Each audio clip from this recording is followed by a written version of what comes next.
Good evening. It is Saturday, September 16, 2017, and this is a special program on Brooklyn Free Speech Channel 3 called MTA New York City Transit in Crisis. I'm Richard Nagel. As community New Yorkers know all too well by now, our subway system is failing us in 2017. There are countless delays almost daily due to power outages, signal failures, and as of this year, at least 2 derailments. The rails and the trains that pass over them on a daily basis are aging well beyond their years, and as a result, they are breaking down faster than they can be monitored. Elevators and escalators in some stations are also malfunctioning, which makes it almost impossible for the disabled to go up and down the stairs when accessing stations and platforms. Even worse, not all stations are ADA accessible to begin with. Last but not least, to add insult to injury, New York Governor Andrew Cuomo and New York City Mayor Bill de Blasio are both playing politics as usual by having a war of words over who's responsible for operating the MTA and who should provide the much-needed funding to solve all of these issues. As a result, Governor Cuomo declared an unprecedented state of emergency for the MTA in executive order, and in the process, he did 2 things. First, he injected a cash flow of $1 billion into the MTA capital program so that the money can be used for immediate fixes throughout the system. And second, he ordered the reappointed MTA Chairman Joe Lhota to present a comprehensive action plan within 30 days' time, which shows what the MTA intends to do in the short term to provide much-needed relief to New Yorkers. Over the next half hour, I'll address the problems just mentioned here in full detail, and of course, I'll take a closer look at the potential solutions proposed in the action plan that can remedy the issues.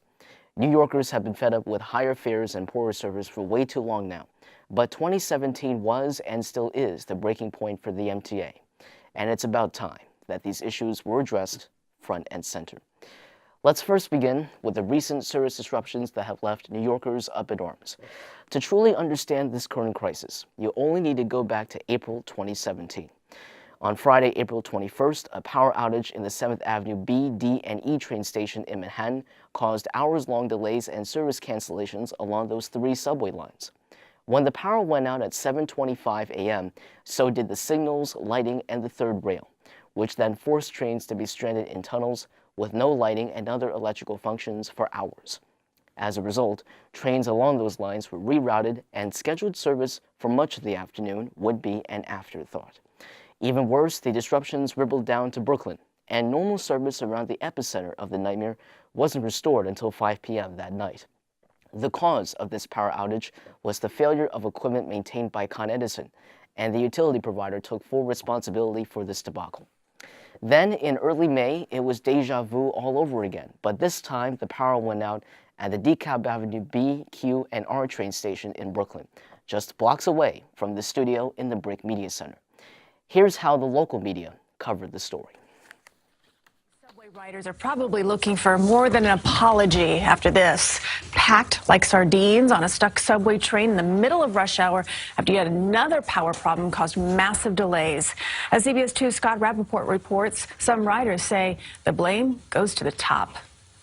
Not again. It's horrible. That was the exasperating sentiment of many frustrated subway commuters in Brooklyn this morning, experiencing crowded platforms, big backups, and huge delays. What's the problem? It was a power failure. Yeah, so the power delayed the trains extensively. Con Edison says a low-voltage power situation at the DeKalb Avenue station by Flatbush Avenue caused a problem with the MTA signal system, resulting in major service interruptions, for a time knocking the B line out of service and snarling service on many other trains. I have been traveling just from 33rd Street, and it's taken me an hour and a half. This is not the first time something like this has happened here. Last Sunday, a Con Edison transformer problem resulted in problems at the DeKalb station, resulting in extensive delays. Commuters here this morning say it's deja vu all over again, and some are pointing fingers in high places. Governor Cuomo runs the MTA, and Governor Cuomo is the person who riders have to hold accountable if we want to see subway service improve. John Raskin, the head of the Riders Alliance, a watchdog group, says the subways are deteriorating and says Governor Cuomo has been missing in action. In response, the governor's office tells CBS 2 he's calling for a state investigation into today's incident, along with the massive delays back on April 21st, saying in both cases the disruptions were caused by, quote, Con Ed system failures. Con Ed tells CBS 2 it can't say for sure if its equipment caused today's delays. All this, as the MTA tells us, at Governor Cuomo's direction, we are requesting a meeting with Con Edison immediately to find the root cause of these repeated service disruptions and to develop solutions. Commuters sure hope so. Scott Rappaport, CBS 2 News. And responding to Last but not least, if things were not bad enough, there was a serious derailment on the A line in Harlem. It happened on Tuesday, June 27th, when the southbound A train came screeching to a halt near the 125th Street station.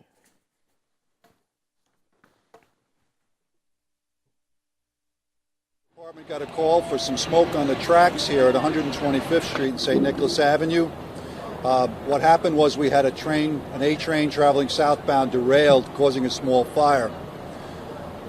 What ends up happening is 4 tracks underground here. All the trains traveling north and south were then stopped. So approximately 800 people on those trains now find themselves stopped in the tunnel below ground, traveling both north and south.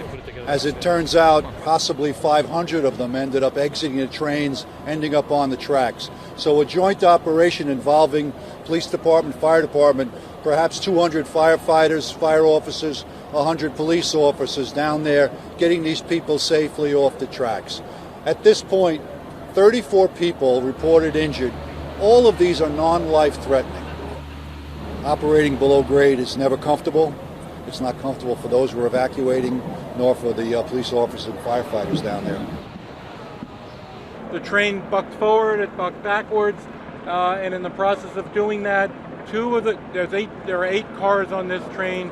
2 of the cars derailed. They scraped the side of the wall. There are numerous transit workers and investigators downstairs on the track to determine what caused the brakes to go into emergency. It didn't seem that people were too concerned, just more so a great inconvenience to everything. So right as you got off of the subway car walking, smelled something I'd never smelled before. Maybe it was just the smell of a tunnel because this is my first time having to evacuate a train, but it didn't seem right. I was nervous, I'm still nervous, I'm scared, I was scared.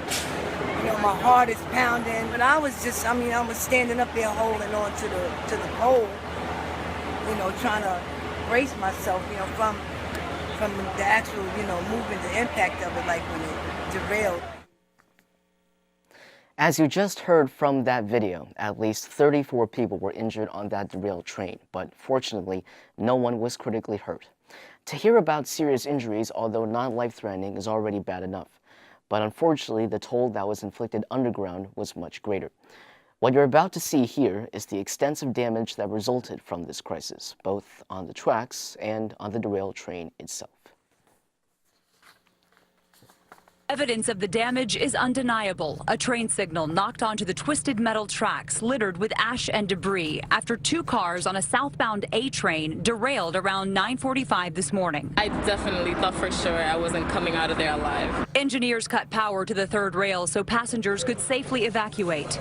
Firefighters helped terrified commuters climb out of the smoke-filled tunnel. It was horrible. We're stuck down in the train, no air. Whatever happened on 125th Street, we're all stuck in it.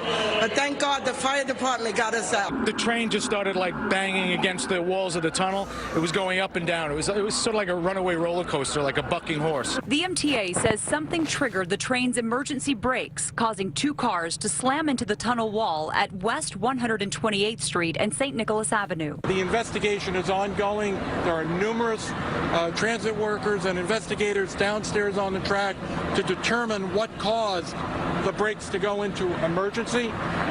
Once we know what the cause is, we will report it back to you. The derailment knocked out power to the station and shut down service on the A, B, C, and D lines from Harlem to Brooklyn. The outrage from city and state leaders now reaching a boiling point. This is a breaking point. Enough is enough. Last week it was people jumping off the train to walk to work on the tracks. Today it's a derailment. Tomorrow it's going to be something worse because we have not fundamentally addressed the MTA crisis, which is the fact that they've been neglected and underfunded. Most passengers we spoke with agree they expect more from the MTA. But for now, they're just thankful this situation wasn't worse. At the end of the day, we can all just thank God we got out of this safe. As I mentioned at the beginning of this program, the MTA experienced at least 2 derailments this year. The serious derailment on the A line in Harlem nearly 3 months ago was one of them. But the other one happened in the Sheepshead Bay section of southern Brooklyn. On Friday, July 21st, just before 9 a.m., a southbound Q train derailed near the Sheepshead Bay station. But unlike the A train derailment, this incident was a lot less serious. In fact, when the train derailed near that station, it was only the set of wheels placed under the second car that slipped away from the rails, which resulted in a screeching halt. Fortunately, no one was ever injured in that incident, but for the rest of that day, B trains running on the same Brighton line were forced to terminate at Kings Highway, while other southbound Q trains ran on the N line to its final stop in Coney Island. Those service changes and the delays that ensued for most of the afternoon resulted in a commuter's nightmare in southern Brooklyn. As for the A train derailment, it turns out that the cause of that incident was a piece of spare rail that wasn't properly placed and secured on the tracks that were damaged, and the MTA itself has therefore blamed human error for the incident. The agency has since suspended 2 subway supervisors as a result of their failed oversight of the tracks near 125th Street, but it's still unclear whether they're still in that position as of now. These 4 incidents, along with countless others, are only a small fraction that make up the agonizing delays that are preventing the trains, signals, and the rails to serve community New Yorkers in a timely and efficient manner. And so our transit system finally reached a breaking point on June 29th, when Governor Cuomo declared a state of emergency. And these are the subsequent actions that he took.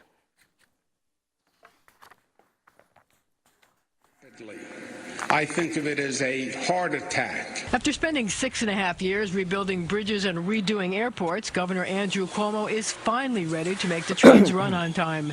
Tuesday's A-train derailment apparently woke him up. It's the perfect metaphor for the dysfunction of the entire system. Cuomo and Mayor de Blasio were both roundly criticized for being missing in action at the derailment. But if you want a metaphor for dysfunction, how about this picture of the SUV-loving mayor all smiles riding the number 2 train today? Cuomo wants the city to put more money into mass transit, just like he is. Put your money where your mouth is. This is the state's responsibility. We in the city have a host of things we are responsible for that we don't have enough resources for. Cuomo says he's giving the MTA an additional $1 billion.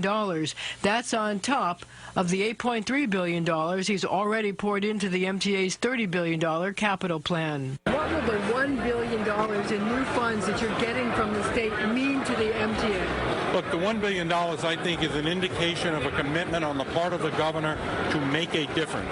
To me, I heard it just about a few minutes before you heard it, and my immediate thought was, it's a new day in New York. The governor also gave the MTA 30 days to prepare an agency reorganization plan, 60 days to review its plans for buying new equipment and fixing the system, and 90 days to work with Con Ed to eliminate power outages.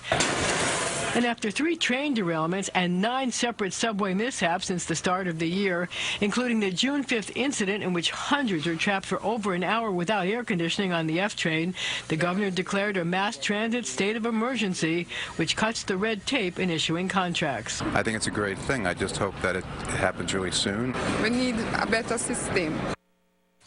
Well, as we just saw in that short clip, political infighting was included in this bargain. Governor Cuomo told Mayor de Blasio to put your money where your mouth is, which means that whoever's responsible for this crisis should step up and fix the mess.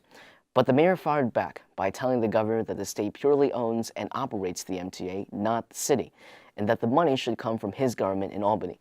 What's even more confounding about the situation is that on Sunday, July 23rd, the mayor did a PR stunt by riding on a northbound F train from 4th Avenue 9th Street to J Street Metrotech.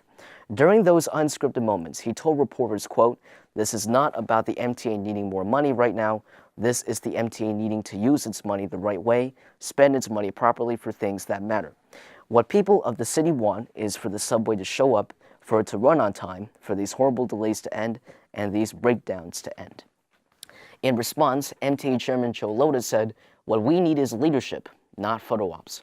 The mayor's comments today were completely disingenuous, knowing that the MTA is set to present its 30-day overhaul plan this week. The plan that Lota is referring to is the action plan, and again, I'll cover that in full detail later in the broadcast. It's clear that Governor Cuomo believes that the state has paid more than its fair share of the money needed to fix this crisis, although he's committed to provide what's more of what's necessary.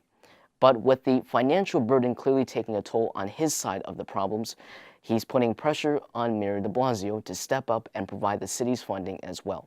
That way, with both levels of government intervening, this crisis can be resolved a lot sooner.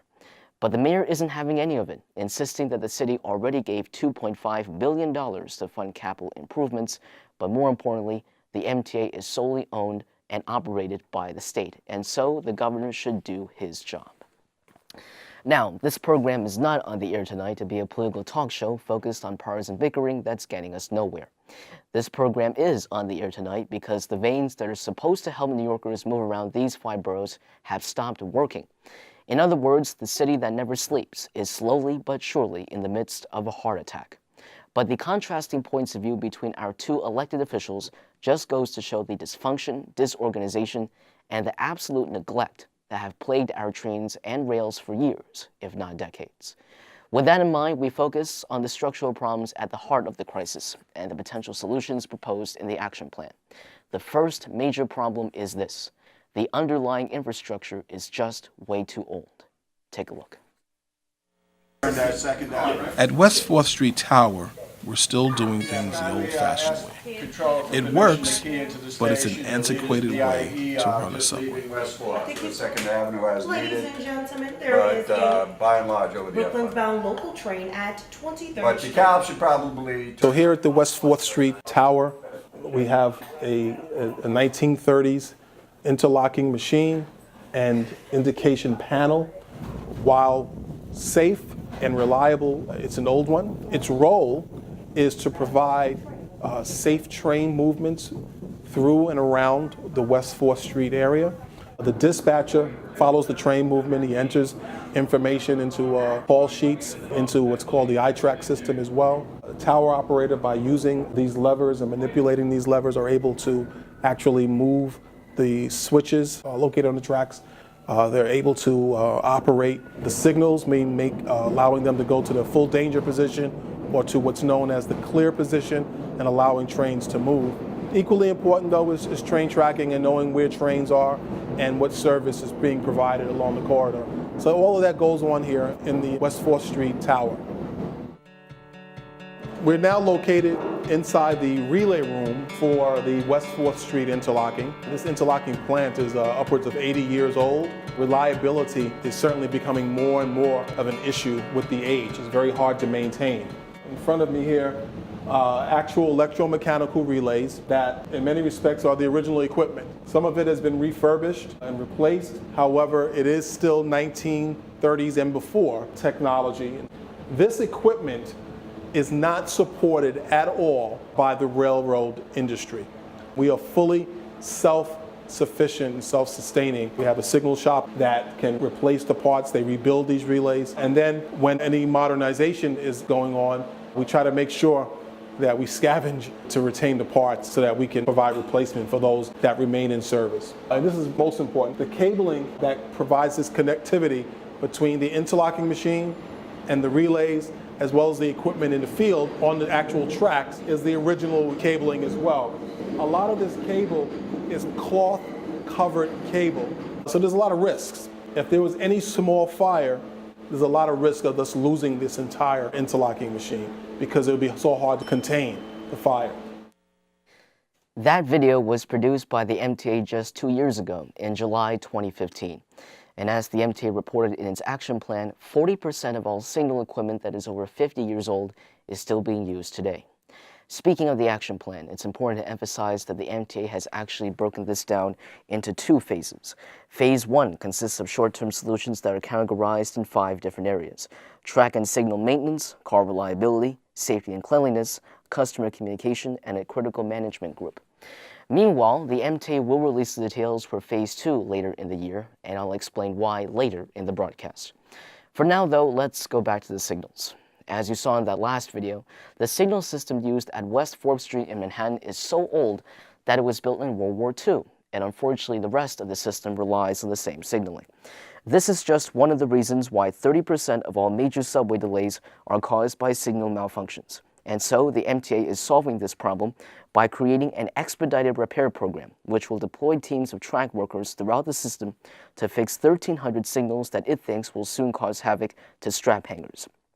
This map shows the traveling hotspots that the MTA believes will see equipment failure in their futures. And as you see here, all of the 4 boroughs served by our transit system are in trouble. As I mentioned earlier, power failure has been a pain in the neck for countless commuters as well lately, and when the electricity stops working, vital equipment is severely compromised.